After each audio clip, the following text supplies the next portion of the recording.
최성원 교수님께서 세 개의 질문을 던지셨고 마지막으로 러시아의 대한반도 정책에 대한 자신의 견해를 피력해 주셨는데요. 세 가지 질문을 요약하면은 광동 교수님께서 러시아 대정책 진화 과정을 97년 이전과 이후로 단순화시키는데 관찰자에 따라서 또는 분석 수준에 따라서 이걸 또 다르게 설명할 수 있지 않게 되냐는 게 첫 번째 질문이고요. 또 그 내용 가운데 실용주의 문제, 그러니까 국제정치에 사용하는 실용주의와 우리가 일반적으로 사용하는 실용주의는 구분해서 설명할 필요가 있지 않겠느냐가 두 번째 질문입니다. 세 번째는 러시아 대정책 규정에 영향을 주는 중요한 요인으로서 연성권력 제사야 문제인데요. 간단하게 답변을 해주시기 바랍니다. 예, 그 대외정책 그 시기 부분에서 여러 가지 상위점 관련해서 코멘트해 주신 부분에 대해서 동의합니다.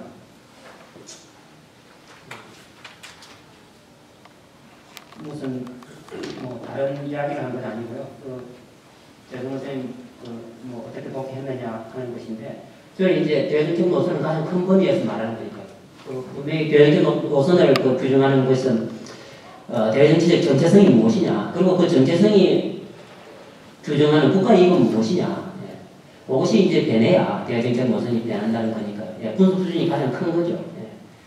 그렇게 해서 아주 간략하게 소련 말부터 지금까지 설명할 수 있고, 또 지난 한 300년간 이 피오터 대제가 소위 근대적 유럽 국가가 되는 걸 소위 러시아의 국가 정체성으로 설정을 했었는데, 그 이후부터도 이런 구조로 간명하게 설명할 수가 있다는 겁니다. 두 번째, 실용주의나 현실주의, 경향성을 말한다. 맞습니다. 경향성을 말하는 거죠. 92년, 93년이 혹은 신사고 시기가 적어도 88년부터라고 봅니다. 우리나라 올림픽을 가지고 골바초프가 수용을 했을 때 참여하고 8, 9, 0, 1, 2 이렇게 한 5년 동안 그 당시 실용적이지 못했다는 거죠. 그 맥락을 어떻게 받아들이든지 간에 실용적이라는 맥락을. 그러다 보니까 사람들이 이제 그 이후에는 적어도 94년 수정에 들어간 단계 이후로는 자꾸 실용적이다 그러는 거죠. 그 이전에는 비정상이었다고 보는 겁니다. 러시아의 국가성이라는 게 제 기본적인 시각입니다. 그렇기 때문에 실용적이지 못했죠. 우리가 유럽 사회에 통합되려고 하면은 그래도 우리를 커먼 유로피안 하우스, 이 공동의 유럽의 집에 멤버 유로피안 하우스, 한 성원으로 가족을 받아줄 거라고 생각했어요. 같은 백인이라는 것 때문에. 그럼 유럽 사람들은 그걸 생각 안 하거든요. 백인은 백인인데 몽골이 피가 많이 들어있고 240년 동안 그 몽골 스타일가 그 압박에 시달렸다. 그게 동정하는 것 같죠? 동정 아닙니다. 이 에이시언 페이스, 이런 이 옐로우가 거기 많이 들어있다는 거예요. 유럽이 그걸 쉽게 그러겠습니까? 왜냐하면 이 얼굴이라는 것 자체가, 이 블라드라는 것 자체가 피만 의미하는 게 아니지 않습니까? 시빌라이제이션이 거기 있다는 겁니다. 그래서 러시아가 대단한 그 전략을 구사할 수 있는 나라거든요. 여러분들이 러시아를 한심하게 본다고 할지라도 그 국력의 수준에 비해서 보자면 그 나라의 디플로머시, 그 스트래티지는 대단한 겁니다. 그 약한 국력으로 그만큼 버텨내고 미국에 대해서 할 소리 다 하지 않습니까? 그 저력이 어디서 나오느냐? 몽골스과의 이 각으로부터 나오는 거다. 그 말이면 제가 볼 때는 동양의 야만인들한테 그렇게 240년을 당하면서 그 종족을 보존해 넣고 이겨내고 그 모스크바 공부 그걸 엎었거든요. 러시아는 국력에 대해서 엄청난 그 전략과 그 외교적 출책과 능력과 속임수와 이런 걸 구사하는 나라가 하는 거죠. 그런 긴 시간을 볼 때 러시아의 대외정책 노선이 무엇인가 할 때 97년 이후로는 지금까지 변하지 않았고 앞으로도 변하지 않을 것이다. 상당 기간 동안.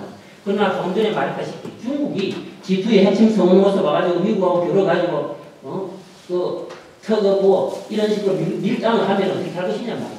그때는 대외정책 노선이 변할 수 있는데 지금 벌써부터 그 모스크바의 스트래티지스트들은 이미 그걸 전략 담론으로 맨날 술만 마시는 게 아니라 맨날 그걸 말하고 있다니까요. 토론하고 담론을 하고 있다는 겁니다. 전략 없는 나라가 아니에요. 그렇죠?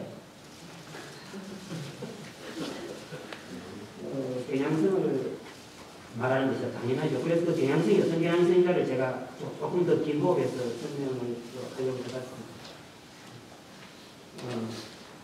그리고 실용주의가 일상적인 맥락은 제가 거기에 대해서 그 부분은 역시 동의하는데 똑같은 내용이 38페이지에 여러분들 두 번째 패러그래프 보면은 미국과 영국을 비롯한 방송국들이 어떻게 하고 있는지 이런 이야기를 하고 러시아도 마찬가지라는 거예요.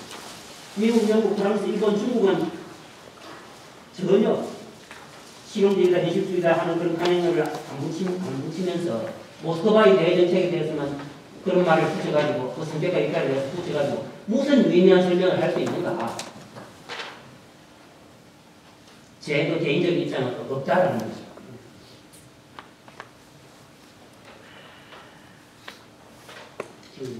예.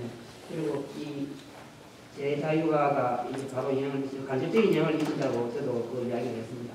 이 제자유화가 이 국내 자원 배분의 변화를 가져올 것이다. 예. 동의하고요. 당연히 그런 자원 배분의 변화가 국정 발전과 발전 전략 수행에도 영향을 미칠 것이고, 예. 그런 부분에서 그렇게 간접적으로 영향을 미친다는 겁니다. 예. 또 살기 좋게 되는 전제성도 변하는 것이고, 우리가 독자적인 유라시아 강대국이 될 게 아니라 이 잘 살아보니까 우리는 그냥 유럽 사람이 되는 게 좋겠네. 어느 누가 그 약한 쪽으로 자기 정체성을 부정하고 싶겠습니까? 언제나 좋은 쪽으로 하고 싶죠. 여러분들도 얼마나 중국 쪽으로 가기 싫습니까? 일본처럼 되고 싶고, 일본보다 더 낫게 유럽이나 미국 사람처럼 되고 싶고. 그래서 우리 젊은 사람들이 쓸바 찝찝 걸고 일본만 가는 게 아니라 하와이도 가고, 그 남태평양도 가고, 그렇게 살고 싶지 않으세요? 러시아도 마찬가지라는 겁니다. 그렇게 하고 싶지만 지금은 안 되니까 그 독자적인 강대국 노선을 하고 있다는 겁니다.